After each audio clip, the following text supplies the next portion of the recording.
students, question number 35. If the angle of elevation of a cloud from a point h meter above the lake is alpha.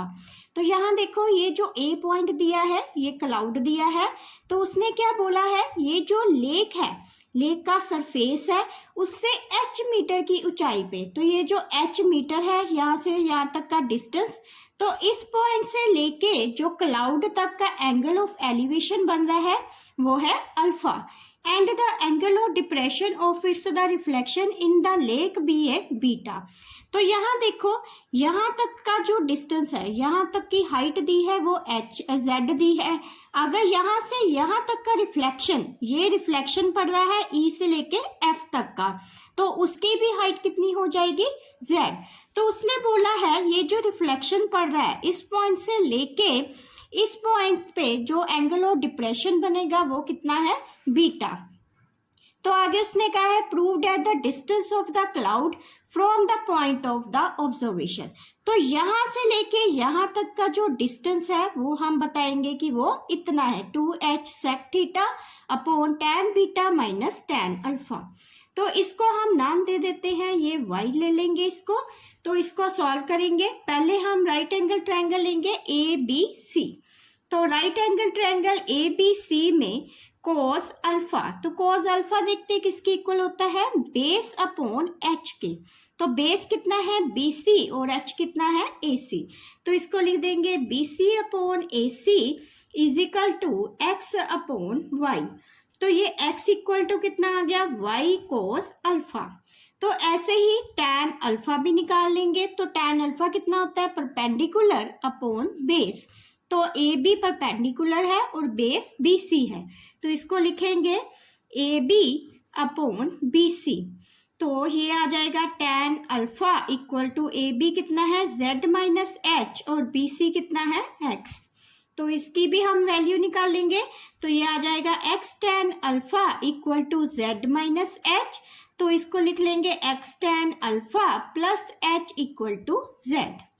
ऐसे ही अब हम tan beta निकालेंगे. ये वाली right angle triangle लेंगे BCF.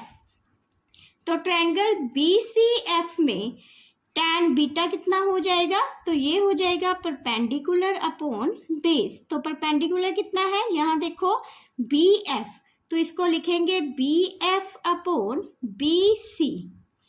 तो इसको लिख देंगे tan beta equal to BF कितना दिया है हमें, यहाँ है ये h प्लस जेड, क्योंकि इतनी हाइट हमें h दी थी, E से F तक की हाइट कितनी है z. तो टोटल कितनी हो गई h प्लस जेड अपॉन नीचे कितना आ जाएगा बेस इसका, वो हो जाएगा x के इक्वल.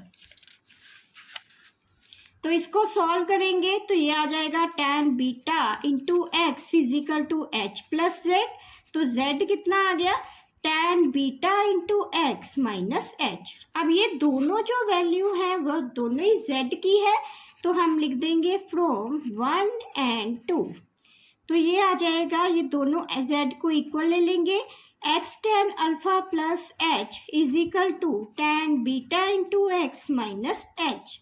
तो ये लिख देंगे tan beta minus tan alpha, x common ले लेंगे, इक्वल टू 2h. तो x कितना आ गया 2h upon tan beta minus tan alpha.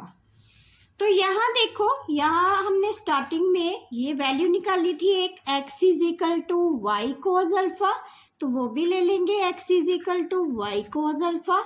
तो ये जो x की वैल्यू है वो यहाँ पे पुट करेंगे ताकि y की वैल्यू निकले, क्योंकि हमें डिस्टेंस ही निकालना है यहाँ से लेके यहाँ तक का, कि वो ये बताना जो डिस्टेंस है वो 2h, वो किसके इक्वल है 2h sec alpha upon tan beta minus tan alpha के.